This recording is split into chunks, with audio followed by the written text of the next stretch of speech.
let's get things started with your national days of the week. Starting with Monday, October 20th. I have to remember to look at the things first and then start the thing. I have to make a decision, see if I can work with it, and come back and do the thing.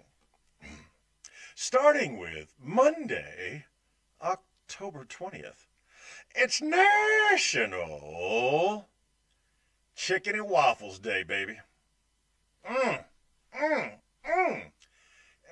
In all of the making of food things that people have done throughout the history of mankind, the person who said, I got this fried chicken and I got these waffles and I don't know what to do with them, said, just eat them. The person who blessed off on the first combination, the first amalgamation of waffles, bless their heart. Thank you for inventing chicken and waffle so that we could celebrate it on October 20th, Chicken and Waffle Day. Tuesday, October 21st is National Pets for Veterans Day, or Pets for Vets, as it's known. Look, I'm all for people having pets, okay? As long as you could take care of them and you love them and treat them well. I'm a big fan of pets. They bring joy into your life. I'm also a big fan of vets. I like the vets. They're good people. Even though they have to put down animals. No, those are the bad ones. And they charge a lot of money. Those are also the bad ones. You know what I mean. Veterans, pet for vets. The bottom line is, get yourself a pet. It makes your life better. Whether you're a veteran or not, you don't need this day. And if you're a veteran who has gone through life without a pet, what are you waiting for? Isn't there a ferret out there that needs some loving? Maybe a parakeet if you're in good health and plan to live to about 100. That's a good one. You should never buy like a parakeet or any of the big colorful birds. You should never buy any of those birds like that, especially the ones that say things back to you. You suck, you know. Those guys live to be like 190. Those guys get transferred in wills. So if you're a vet, you probably shouldn't get one of those birds. Just keep that in mind on Tuesday, October 21st, National Pet for Veterans Day. It should be November. I'll explain why. October 22nd is National Stuttering Awareness Day. There are times I have contentions with the days of the week as they are currently listed. This is one of those times. I've got really nothing wrong with National Stuttering Awareness Week. What I have wrong with it is it's on the wrong date. The 22nd, that's good, that's clever, but it's in October, when it should be in November. What day is it? 112.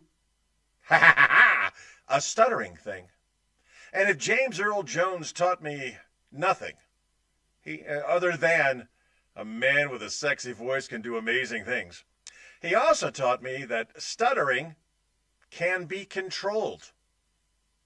I don't know a lot of famous stutterers. James Earl Jones was, Mel Tillis was, but basically, if you calm down and think about what you want to say, you can overcome this, unless there's another issue. And then maybe you can't. I really don't know. But next month, on November the 22nd, the 1 month anniversary of Stuttering Awareness Day, I'm going to find out. I'm going to find some answers. I'm going to take the time to be aware. A month later, I kind of stuttered to the date where it should be, but it's not. That's October 22nd, National Stuttering Awareness Day. October 23rd is National TV Talk Show Host Day. Do they even have TV talk show hosts anymore? I mean, are there any survivors from the big TV talk show wars of the 2010s? Oprah retired and other people died. Springer died. Uh, and that's what I think of when they say TV talk show host. It's kind of McLaughlin. There, I seem a little bit more educated now. He died. Who is your favorite national? No, a TV talk show host. Once upon a time, living or dead? Living or dead? That's the question that I posed to you. Who is your favorite TV talk show host?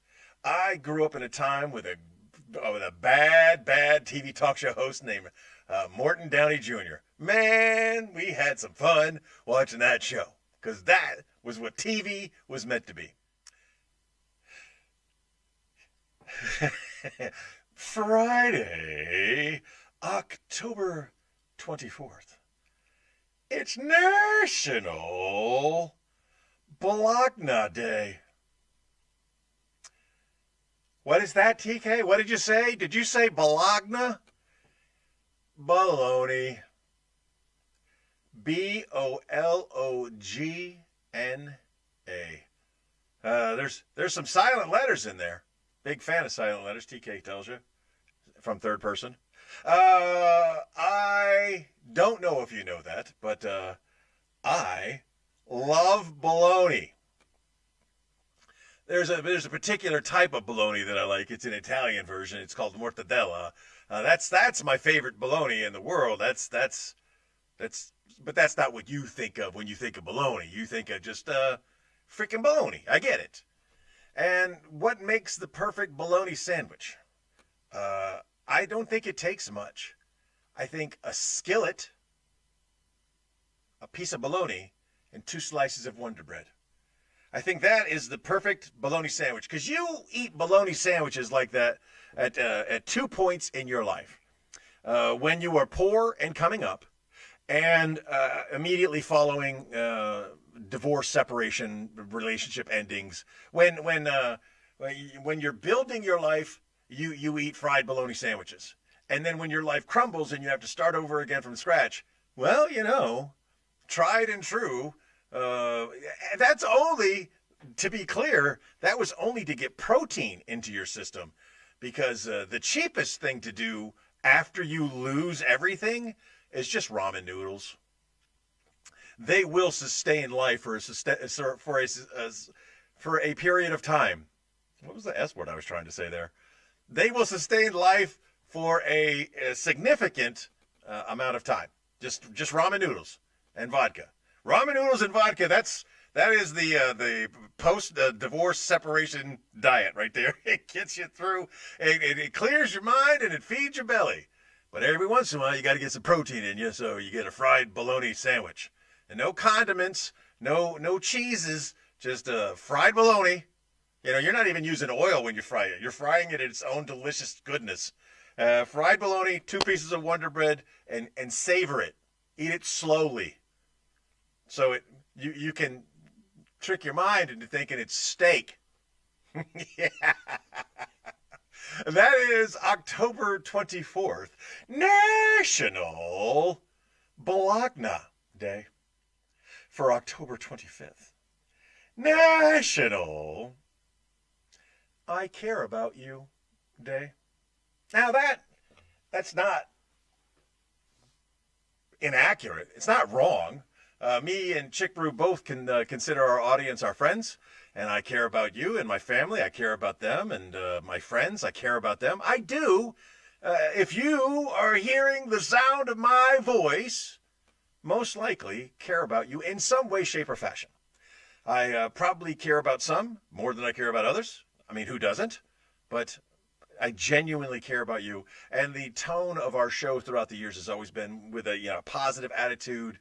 We were doing community outreach stuff, and we have positive messaging, and and we've taken some hits along the way. We've said some things that have upset people, but for the most part, we do it with the intentions of being positive and sharing a positive message, and letting the audience know we care about you. We've even gone so far as to say if you're having an issue and you need some help, if you are really in need of help, and you've got nobody else that you can call me. Call her. We've opened ourselves up to you. I have made random calls to people who've said this to me before, and I recommend this if you get the chance. If someone, and just let's think about this as a way to celebrate National I Care About You Day. If someone out there says to you, "Hey, if you ever need anybody for anything, give me a call," maybe you should give them a call, and not because you need them, but to thank them for being there if you did need them. Huh? Huh? Is that not a great way to celebrate October 24th, National I Care About You Day? Sunday, August 26th, it's National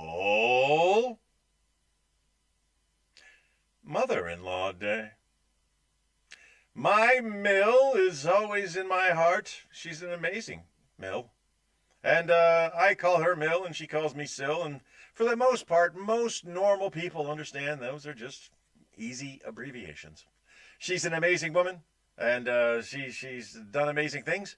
And she treats me right. She treats me good. I mean, there's always horror stories about mother-in-laws. But I mean, what do you expect? You're the stranger to the family. You're the new person. People aren't going to like you, or you make them like you, and then they love you. So yeah, I know people more than just me who actually have good relationships with their mother-in-law, and you should try to have a good relationship with your mother-in-law. It doesn't have to be weird. You don't have to be close, but you should be cordial, polite, friendly, right? Because I get the whole in-law thing, but you're still technically a part of the family, even if it's common law. It's not. No, that's not true. If you're just shacking up, you're not part of the family. You're just next. Ha! Just a footnote. All right, think about that. Think about a way you could do something nice for the person that gave your spouse life. On Sunday, October 26th, National Mother-in-Law Day.